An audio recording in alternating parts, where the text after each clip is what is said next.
Assalamualaikum warahmatullahi wabarakatuh. Yang terhormat Bapak Kepala SMK Negeri 2 Purwodadi, yang terhormat rekan-rekan guru semuanya dari SMK Negeri 2 Purwodadi. Alhamdulillah pada kesempatan pagi hari ini kita bisa bertemu di sini dengan keadaan sehat walafiat tanpa kekurangan suatu apapun. Shalawat dan salam semoga senantiasa tersurah kehadirat Nabi Agung Muhammad SAW. Semoga kita semua besok mendapatkan syafaatul uzma di yaumil akhir. Amin Allahumma amin. Bapak Ibu yang berbahagia, pada kesempatan kali ini, monggo Pak Billy silahkan masuk, tidak apa-apa Pak Billy.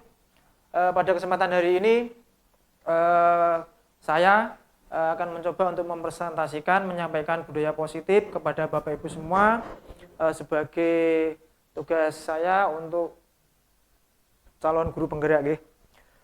Langsung saja Bapak Ibu yang saya hormati, di sini kami akan menyebarkan pemahaman pada rekan guru karena kita berada di SMK Negeri 2 Purwodadi, akan menyebarkan tentang budaya positif. Yang pertama ada pertanyaan pemantik, setuju atau tidak setuju. Yang pertama, hukuman dapat mendisiplinkan anak. Ini ada pernyataan seperti ini. Terus kemudian yang kedua ada pemberian hukuman dengan hal positif seperti membaca atau membersihkan halaman sekolah dan dapat meningkatkan disiplin anak. Yang ketiga memberikan penghargaan kepada dapat meningkatkan motivasi belajar. Yang pertama dulu, kalau menurut panjenengan semuanya kira-kira kalau hukuman itu kira-kira dapat mendisiplinkan anak atau tidak? Pak Billy ini yang BK, monggo. Tadi mic-nya mana? Minta tolong, pengeras suaranya. Kira-kira bagaimana Pak Billy? Kalau menurut panjenengan hukuman itu dapat mendisiplinkan anak atau enggak?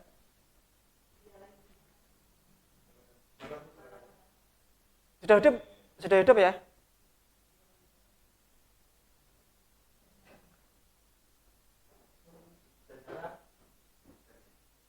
Kalau saya tuh sebagai guru BK, tidak semua yang salah itu harus dapat Hukuman? Oh gitu ya. Soalnya apa? Ini juga sudah terjadi di kalau kita memberi hukuman mungkin itu nanti kita malah kerana ke fisik biasanya. Oh gitu ya. Berarti kalau hukuman itu cenderungnya ke fisik, ngoten nggih? Ya. Oke. Kalau kita mungkin ya seperti yang kita terapkan, kita kasih pengertian kepada anak, pokoknya kalian itu harus semua mematuhi peraturan yang ada di sekolah. Gitu. Anjuran seperti itu. Mungkin untuk membersihkan. Nah ini berarti ini yang kedua Pak Billy, memberikan hukuman dengan hal positif seperti membaca atau membersihkan halaman sekolah dapat meningkatkan disiplin anak. Kira-kira bagaimana? Kalau itu setuju atau tidak kira-kira? Ya setuju saya. Setuju ya? Ya, Setuju, oke. Berarti pemberian hukuman dengan hal positif seperti membaca atau membersihkan halaman sekolah itu dapat meningkatkan disiplin anak. Kalau menurut panjenengan setuju berarti ya? Oke, setuju. Terus kemudian yang ketiga, memberi penghargaan dapat meningkatkan motivasi belajar. Kira-kira apa ya? Kira-kira anak? seperti kayak ribet ya. Kayak ribet. Kira-kira kalau kamu nanti kalau bisa mengerjakan soal saya, tak kasih hadiah umpamanya. Biasanya itu memang untuk ya, Motivasi. Mungkin anak-anak tuh udah semangatnya seperti itu kalau ada hadiah. Berarti semangatnya kalau ada hadiahnya gitu ya. Anak-anak dia udah semangat ya. Oke. Sekarang lanjut kita lihat di sini. Nah, jadi nanti kita akan berdiskusi tentang budaya positif. Yang pertama yaitu tentang disiplin positif dan nilai-nilai kebajikan universal. Terus yang kedua tentang teori motivasi, hukuman dan penghargaan dan restitusi. Terus kemudian yang ketiga tentang keyakinan kelas. Terus kemudian yang selanjutnya, yang keempat yaitu kebutuhan dasar manusia dan dunia berkualitas. Yang kelima, restitusi 5 posisi kontrol. Yang keenam adalah restitusi segitiga restitusi. Monggo, silahkan. Terus kemudian yang pertama ada disiplin positif tentang teori kontrol. Teori kontrol dari Dr. William Glasser itu ada seperti ini, Anda tidak bisa mengontrol orang lain, hanya Anda yang bisa mengontrol diri Anda. Jadi kita mengontrol orang itu sebenarnya kalau menurut William Glasser ini kita tidak bisa mengontrol orang lain. Kita menyuruh orang itu kalau orangnya itu dari dalam dirinya itu tidak ada niatan untuk mengikuti kita, secara otomatis perintah yang kita berikan itu tidak akan terlaksana. Itu kalau menurut William Glasser. Terus kemudian semua perilaku memiliki tujuan. Jadi anak itu sekarang banyak yang berperilaku mungkin menyimpang ya. Ada yang tawuran, terus kemudian ada yang di kelas mungkin ada yang sering seenaknya sendiri main HP. Jadi semua perilaku dan tujuan baik itu positif atau negatif, kalau menurut William Glasser itu pasti ada tujuannya. Salah satu tujuan mungkin nanti adalah untuk kesenangan. Jadi orang itu membutuhkan yang namanya kesenangan. Membutuhkan kesenangan. Terus kemudian yang selanjutnya adalah model berpikir menang-menang. Ya, selalu orang itu selalu ingin menang sebenarnya. Dari aslinya itu memang seperti itu. Terus kemudian kalau kolaborasi dan konsensus penciptaan pilihan-pilihan baru. Terus kemudian nanti ada realitas kebutuhan. Realitas kebutuhan, kita berbeda, kita berusaha memahami pandangan orang lain tentang dunia. Setiap orang memiliki gambaran berbeda-beda. Jadi dari keempat ini, yang pertama tentang kedisiplinan, ada makna disiplin, tentang belajar kontrol diri dengan menggali potensi kita. Jadi nanti kita akan belajar mengenai kontrol diri dengan menggali potensi kita. Terus kemudian ada teori motivasi, motivasi intrinsik dan ekstrinsik. Motivasi ekstrinsik itu yaitu adalah motivasi untuk menghindari hukuman atau motivasi dari luar, tidak dari dalam diri kita sendiri.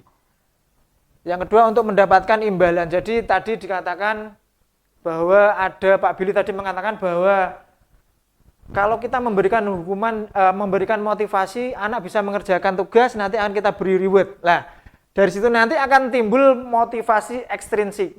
Anak akan mengerjakan tugas dengan tujuan untuk mendapatkan imbalan. Salah satunya itu. Kalau tidak, kamu nanti kalau tidak bisa mengerjakan akan saya hukum. Kan gitu. Ada yang seperti itu kan, ada model guru yang seperti itu. Kowe ora gelem garap, tak kasih hukuman. Nah, ini adalah nanti akan menimbulkan motivasi ekstrinsik. Terus kemudian motivasi intrinsik. Motivasi intrinsik adalah dia nanti akan berkeinginan untuk menghargai dirinya sendiri. Dengan cara apa? Ada nilai-nilai kebajikannya, ada nilai-nilai keyakinan kelasnya. Dia akan sadar, termotivasi dari dirinya untuk mengerjakan tugas. Oh, supaya apa? Supaya nanti saya bisa memenuhi nilai saya sesuai dengan keyakinan kelas saya. Terus kemudian ada 5 posisi kontrol. Nah, 5 posisi kontrol ini nanti jadi kita sebagai seorang guru nanti harus memahami tentang teori kontrol. Teori kontrol itu ada 5. Yang pertama adalah penghukum, yang kedua adalah pembuat rasa bersalah, 3 sebagai teman, 4 sebagai pemantau, 5 sebagai manajer. Nah, sebagai manajer nanti kita nanti akan melakukan segitiga restitusi. Segitiga restitusi itu adalah nanti kalau BK itu untuk menangani sebuah masalah anak. Yang pertama adalah menstabilkan identitas, validasi kebutuhan anak, terus kemudian yang ketiga adalah menanyakan keyakinan. Terus kemudian yang kelima ini tadi saya sampaikan ada kebutuhan dasar manusia. Kalau dulu itu kan, zaman dulu itu kebutuhan manusia mungkin ada 3 atau 2 ya, kebutuhan primer, sekunder, sama tersier ya mungkin ya. Tapi kalau sekarang enggak, ini ada 5 kebutuhan dasar manusia menurut William Glasser.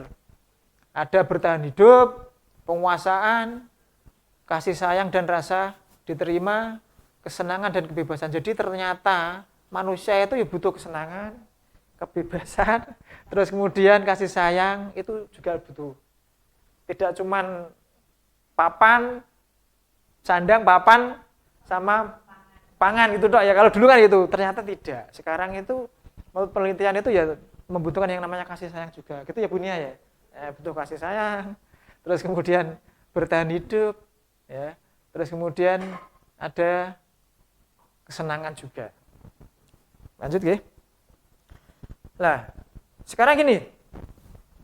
Tadi tentang penguasaan. Sekarang ada A dan B, ya, kegiatan kepalan tangan ini. Ada A dan B, Anda dan teman Anda. Mungkin ini bisa dipraktekkan nanti.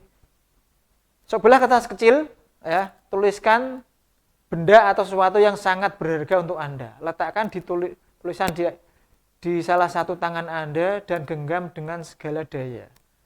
Teman Anda akan mencoba dengan sekuat tenaga dengan berbagai cara untuk meminta Anda memberikan benda tersebut. Teman Anda bisa membujuk, mengancam, mendidik, merayu, menyuap, apa saja agar dapat membuka kepentingan Anda. Apa yang terjadi? Kira-kira bagaimana? Punya, silakan. Punya Budam. Nah, kira-kira anak kita itu memiliki sebuah apa ya? Sebuah benda. Kalau ini kita contohkan di kepalan tangan. Kira-kira kalau kita mengendalikan sesuatu, kita punya benda, kita genggam, benda itu sangat kita butuhkan. Kira-kira kalau nanti diketahui oleh orang lain akan membahayakan diri kita. Kira-kira apa yang akan kita lakukan? Nah, kira-kira bagaimana, Bu? Ya, sebagai menggenggam.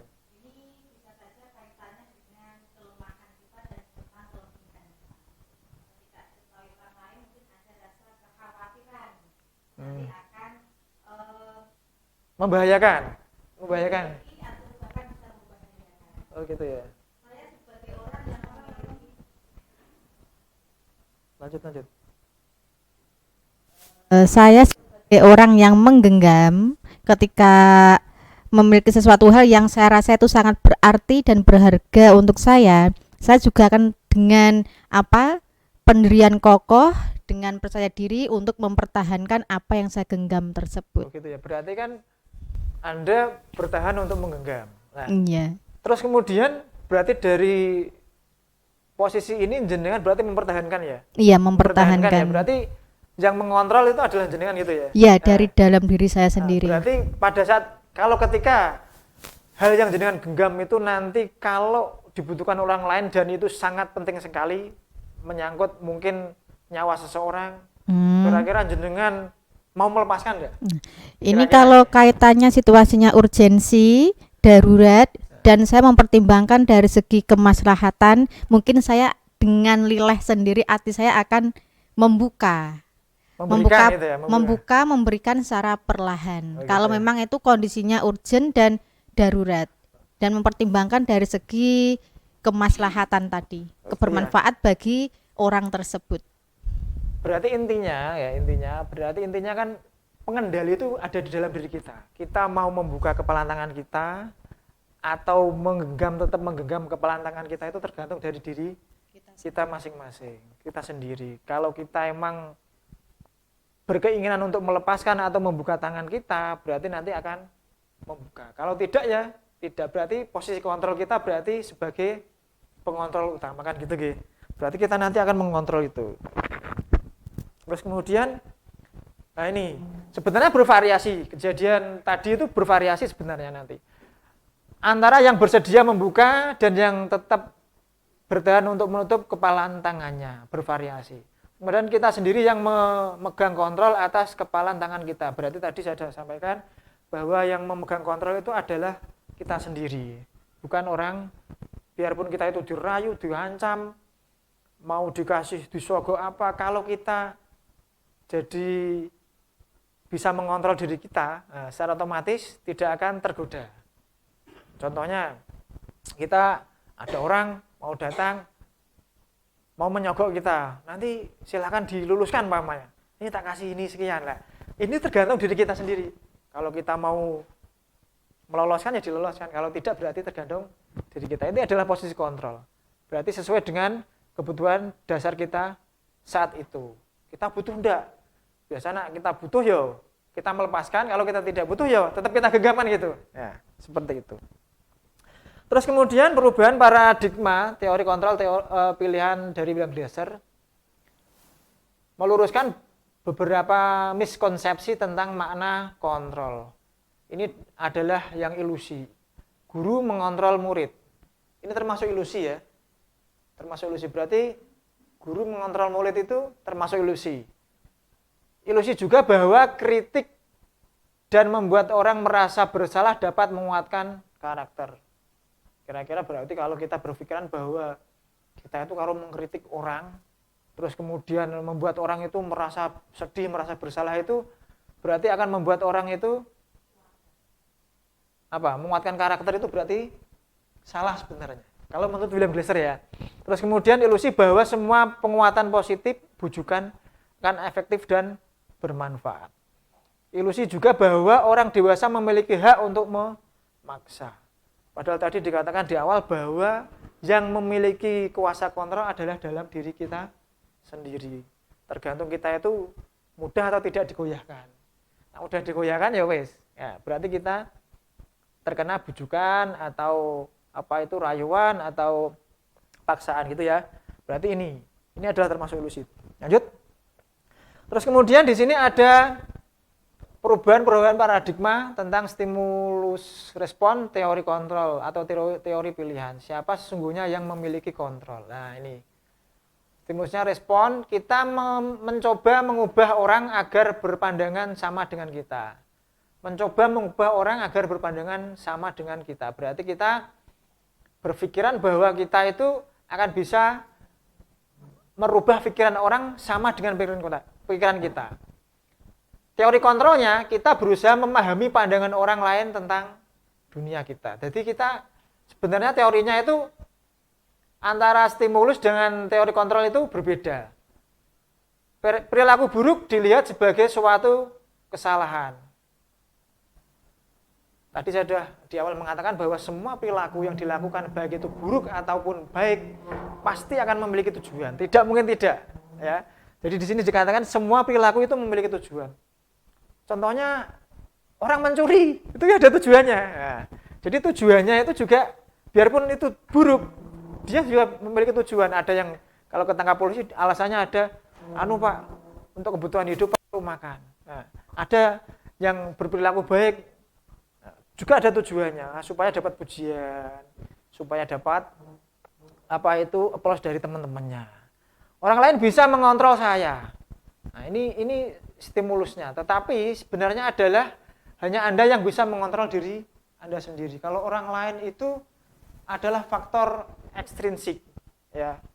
Tetapi yang sebenarnya adalah Anda sendiri yang bisa mengontrol Anda sendiri. Mau bagaimanapun, apapun yang terjadi, kontrol ada tetap di tangan kita sendiri.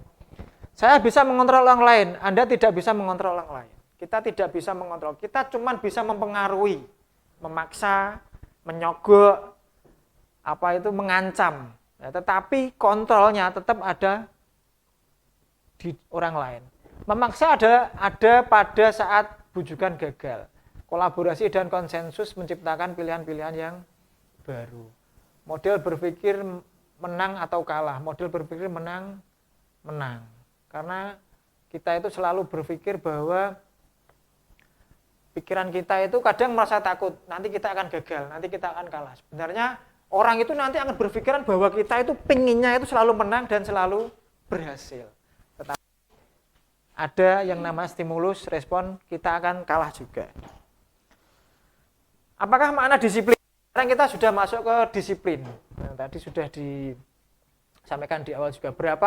Berasal dari bahasa Latin yaitu disiplina, yang artinya adalah belajar. Makna asal dari kata ini berkonotasi dengan disiplin diri dari murid-murid Sokrates dan Plato. Disiplin diri membuat orang menggali potensinya menuju sebuah tujuan apa yang dia hargai. Terus kemudian namun ada budaya kita, makna kata disiplin telah berubah menjadi suatu yang dilakukan seseorang pada orang lain untuk mendapatkan kepatuhan.